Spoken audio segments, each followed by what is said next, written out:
सारा नमस्कार, आदाब, सत श्री अकाल। Welcome back to my YouTube channel Avinash sir classes. तो आज की वीडियो में हम लोग बात करने वाले हैं मार्जिनल कॉस्टिंग के सम्स के बारे में। तो इससे पहले भी मार्जिनल कॉस्टिंग का बहुत सारा क्वेश्चन हम करवाए हैं, इसमें बेसिक कंसेप्ट से लेके धीरे धीरे मतलब एक लेवल अप क्वेश्चंस हुआ है। तो आज जिस क्वेश्चन का हम बात करने वाले हैं वो है क्वेश्चन नंबर 20 जो 2007 का एग्जाम में आया था। तो क्वेश्चन आप लोगों का स्क्रीन पे शो हो रहा है, आप क्वेश्चन को देख सकते हैं। DV Limited furnished the following information: sales और प्रॉफिट दिया हुआ है। सेल्स 2013-14 का भी है और 2014-15 का भी है। तो सेल्स दिया हुआ 2013-14 का 10 रुपया पर यूनिट के हिसाब से 2 लाख और 2014-15 में 10 रुपया पर यूनिट के हिसाब से 2.5 लाख। प्रॉफिट दिया हुआ है 30,000 और 50,000। तो you are required to compute, आपको क्या क्या निकालना है इसमें? PV ratio, break even point, total variable cost for 13-14 and 14-15, sales required to earn a profit of rupees 60,000, profit and loss, profit या फिर loss when sales are 1 lakh, margin of safety when profit is 80,000 और G total 8 चीज निकालने के लिए बोला था। G number में बोला है ड्यूरिंग 15-16, अगर मान लीजिए 15-16 में due to increase in cost बढ़ने की वजह से वेरिएबल कॉस्ट एक्सपेक्ट किया जा रहा है कि 7 रुपया पर यूनिट हो जाएगा और फिक्स्ड कॉस्ट बढ़ करके हो जाएगा 55,000। If selling price can not be increase, अगर सेलिंग प्राइस में हम लोग कोई भी इंक्रीजमेंट नहीं करते हैं तो what will be the amount of sales to maintain a profit of 2014-15। तो अगर 14-15 की तरह प्रॉफिट हमको करना है तो हमको कितना सेल करना पड़ेगा, कितना यूनिट का सेल करना पड़ेगा। तो ये था क्वेश्चन। 2014-15 की तरह प्रॉफिट मतलब 50,000 का प्रॉफिट। देख सकते हैं आप लोग 14-15 में कितना का प्रॉफिट हुआ है? 50,000 का। तो एक एक करके हम लोग इसका सॉल्यूशन करते हैं आराम से। तो देखिए सबसे पहले ईयर यहां पे दिया हुआ है,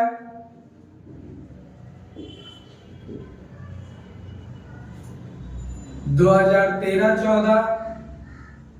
2013-14 सेल्स है और प्रॉफिट। सेल कितना दिया हुआ है? 2 लाख और 14-15 का सेल दिया हुआ है 2.5 लाख। प्रॉफिट है 30,000 और 50,000। प्रॉफिट है 30,000 और 50,000। तो इस हिसाब से सबसे पहले हमको निकालने बोला है पीवी रेशियो। तो पीवी रेशियो जब 2 ईयर का प्रॉफिट और 2 ईयर का सेल रहे तो उसका लिए फॉर्मूला बताया गया था कि change in profit divide by change in sales into 100। तो प्रॉफिट पे कितना का चेंज आया है? 30 से 50 हुआ है तो 20,000 का चेंजेस आया है। तो यहां हो गया 20,000। सेल में कितना का चेंजेस आया है? 2 लाख से 2,50,000 हुआ है तो 50,000 का। तो यहां हो गया 50,000 इनटू 100। तो 20,000 डिवाइड बाई 50,000 गुने 100 अगर है तो हम लोग का आ जाएगा 40%। तो इस हिसाब से हम लोग का क्या निकल गया? PV ratio. पीवी रेशियो निकालने के बाद क्या बोला है? बीईपी। बीईपी तभी निकाल सकते हैं हम लोग जब फिक्स्ड कॉस्ट सम्स में दिया हो। तो क्वेश्चन में हम लोग को फिक्स्ड कॉस्ट नहीं बताया गया है, तो फिक्स्ड कॉस्ट निकालने के लिए सबसे पहले हम लोग को निकालना पड़ेगा कंट्रीब्यूशन। तो हम लोग निकालते हैं पहले contribution.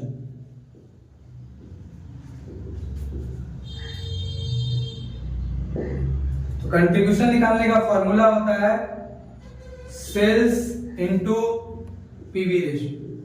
Sales into PV ratio. तो जो कि सम्स में हम लोग देख रहे हैं सी नंबर में वेरिएबल कॉस्ट दोनों साल का मांगा है, इसलिए कंट्रीब्यूशन भी हम लोग दोनों साल का निकालेंगे, वरना एक ही साल का निकालते। यहाँ पे वेरिएबल कॉस्ट दोनों साल का मांगा था, इसलिए कंट्रीब्यूशन भी हमको दोनों साल का निकालना पड़ रहा है। सेल कितना है? 2013-14 के हिसाब से 2 लाख, उसका 40% यानी हो गया 80,000 और 14-15 का सेल है 2.5 लाख इंटू 40% हो गया आप लोगों का 1 लाख। ये तो निकल गया कंट्रीब्यूशन।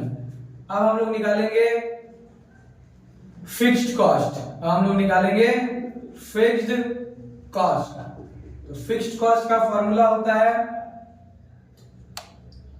Contribution minus profit. तो हम कोई भी साल का कंट्रीब्यूशन ले सकते हैं, एक ही आंसर आएगा। मान लीजिए हम 14-15 के लिए, तो कितना कंट्रीब्यूशन 1 लाख,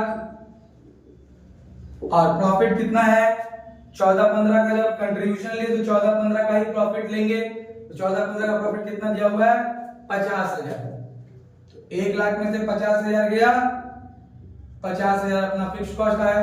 अगर हम लोग 13-14 का लिए होते तो कितना होता 80,000, उसका प्रॉफिट था 30,000।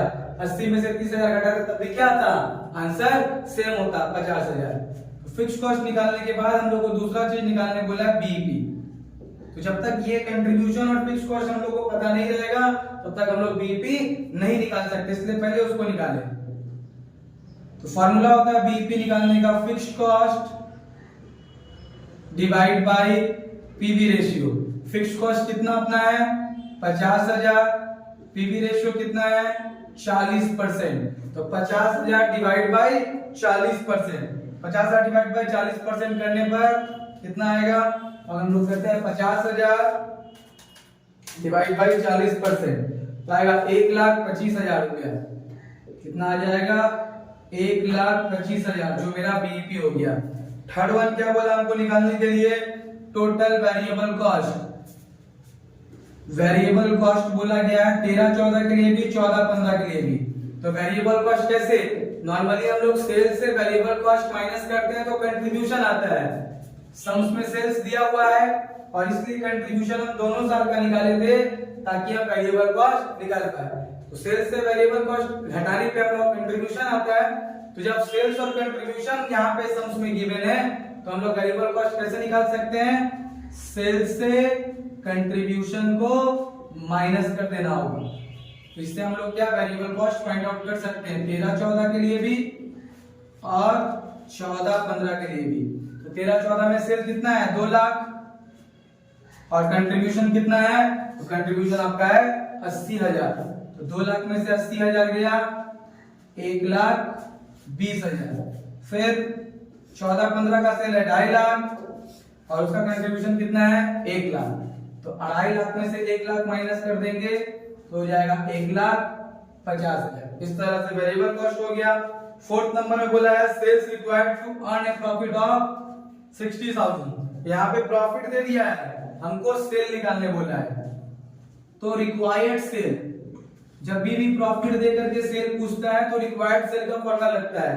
तो जो फॉर्मूला होता है fixed cost plus Dzire profit divide bye PV ratio. Fixed cost कितना अपना है 50,000, कितना डिजायर प्रॉफिट है, कितना का प्रॉफिट मांगा है 60,000 डिवाइड बाय पीवी रेशियो यानी 40%। तो 50,000 प्लस 60,000 डिवाइड बाय 40%, तो हो गया 2,75,000। ये हो गया हम लोगों का रिक्वायर्ड से। देन हम लोगों का मांगा गया है profit when sales are 1 lakh, यानी रिक्वायर्ड प्रॉफिट मांग रहा है, सेल्स गिवन है। तो जब सेल्स गिवन रहे प्रॉफिट निकालने बोलता है तो फॉर्मूला होता है sales into PV ratio minus fixed cost. तो कोई भी सेल हम लोग ले सकते हैं। तो सेल हम अगर 14-15 का लिए, सॉरी सेल्स तो यहाँ पे क्वेश्चन में दिया हुआ है, सेल्स कितना दिया हुआ है 1 लाख। तो सेल्स यहाँ पे 1 लाख हुआ, पीवी रेशियो 40%, फिक्स्ड कॉस्ट कितना है 50,000। सेल्स क्वेश्चन में दिया हुआ था 1 लाख, पीवी रेशियो 40% है, फिक्स्ड कॉस्ट 50,000 है। तो 1 लाख का 40% निकालेंगे तो 40,000 होगा और यहाँ पे 50,000। तो यहाँ पे प्रॉफिट या लॉस दोनों बोला गया था, तो यहाँ पे क्या आ गया है रिक्वायर्ड प्रॉफिट या लॉस हम लोग का दोनों आ सकता है। तो यहाँ पे 40 में से 50 अगर घटाएं तो क्या होगा माइनस में 10,000 आ रहा है, यानी 10,000 का क्या हुआ है लॉस हुआ है। ये 5 चीज है। उसके बाद मार्जिन ऑफ सेफ्टी भी है और दूसरा में अलग से दिया है कि वेरिएबल कॉस्ट अगर 7 रुपया पर यूनिट एक्सपेक्ट किया जा रहा है। तो यहाँ तक आप लोग क्लियर हुआ होगा। उसके बाद और आगे भी हम लोग सॉल्व करते हैं। तो नेक्स्ट हम लोग क्या बोला है मार्जिन ऑफ सेफ्टी निकालने के लिए बोला है एमओएस। तो मार्जिन ऑफ सेफ्टी हम लोग किस तरह से निकाल सकते हैं, फॉर्मूला होता है profit divide bye PV ratio. तो प्रॉफिट क्वेश्चन में गिवन है, प्रॉफिट है 80,000 और पीवी रेशियो हम लोग निकाले हुए हैं 40%। तो 80,000 डिवाइड बाय 40%, तो हो जाएगा 2 लाख रुपया margin of safety. Then last one है जिसमें हम लोगों को बोला है कि अगर वेरिएबल कॉस्ट 7 रुपया एक्सपेक्ट किया जा रहा है और फिक्स कॉस्ट 55,000 हो जाएगा, सेलिंग प्राइस में कुछ चेंजेस नहीं आता है, तो कितना सेल करना पड़ेगा ताकि जो 14-15 में प्रॉफिट हुआ था वो हम लोग का आए। इसमें हम लोग को revise statement of marginal costing बनाना पड़ेगा। लिखेंगे revise statement of marginal costing.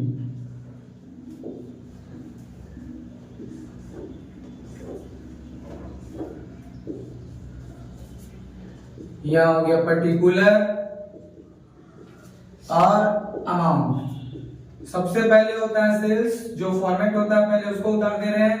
उससे लेस होता है वेरिएबल कॉस्ट, सेल्स से वेरिएबल कॉस्ट लेस होता है तो क्या आ जाता है कंट्रीब्यूशन, और कंट्रीब्यूशन से फिक्स्ड कॉस्ट लेस होता है तो आ जाता है अपना प्रॉफिट या फिर लॉस। तो क्वेश्चन में बता दिया है कि प्रॉफिट कितना रखना है, जो प्रॉफिट 14-15 में था, तो 14-15 में मेरा प्रॉफिट कितना का था 50,000 का। फिक्स्ड कॉस्ट का भी वैल्यू दे दिया है, कितना है 55,000। तो जब प्रॉफिट और फिक्स्ड कॉस्ट दिया है, कंट्रीब्यूशन निकालने के लिए दोनों को क्या कर दिया जाता है ऐड, तो 50 और 55 जुड़ के कितना हो गया 1,05,000 रुपया। अब यहाँ वेरिएबल कॉस्ट रुपया में नहीं बोला है, यूनिट में बोला है, 7 रुपया पर यूनिट है, और सेल का यूनिट कितना है 10 रुपया। तो सेल से वेरिएबल कॉस्ट माइनस होता है तो कितना आता है कंट्रीब्यूशन आता है। कंट्रीब्यूशन का रुपया तो दिया है, तो हम लोग को सबसे पहले यहाँ पे क्या काम करना पड़ेगा, कंट्रीब्यूशन पर यूनिट निकालना पड़ेगा। कंट्रीब्यूशन पर यूनिट वो कैसे निकलेगा, सेल से variable cost per unit minus करके।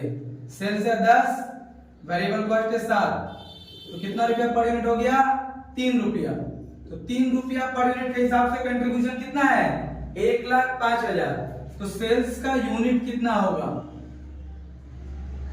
कैसे पता करेंगे, 1,05,000 जो कंट्रीब्यूशन है उसको पर यूनिट जो कितना है 3, उससे डिवाइड कर देंगे तो कितना आ जाएगा 35,000 यूनिट। इस तरह से हम लोग फाइंड आउट कर सकते हैं कि सेल का यूनिट कितना है। तो जब सेल का यूनिट पता चल गया तो सेल्स भी हम लोग पता कर सकते हैं। सेल का जो पर यूनिट है वो बोला था सेम रहेगा पहले की तरह, तो पहले भी 10 रुपया था तो अभी भी 10 रुपया है, 3,50,000।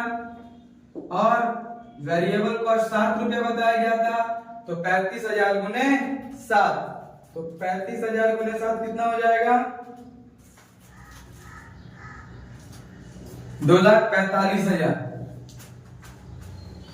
इस तरह से हम लोग सेल्स का और वेरिएबल कॉस्ट का रुपया पता कर लिए। किस तरह सेल का यूनिट निकला, जब सेल्स से वेरिएबल कॉस्ट हो के मतलब माइनस हो के कंट्रीब्यूशन आता है, यहाँ यूनिट हमको दिया था 10 रुपया और 7 रुपया, उस तरह से हम पहले कंट्रीब्यूशन पर यूनिट निकालिए।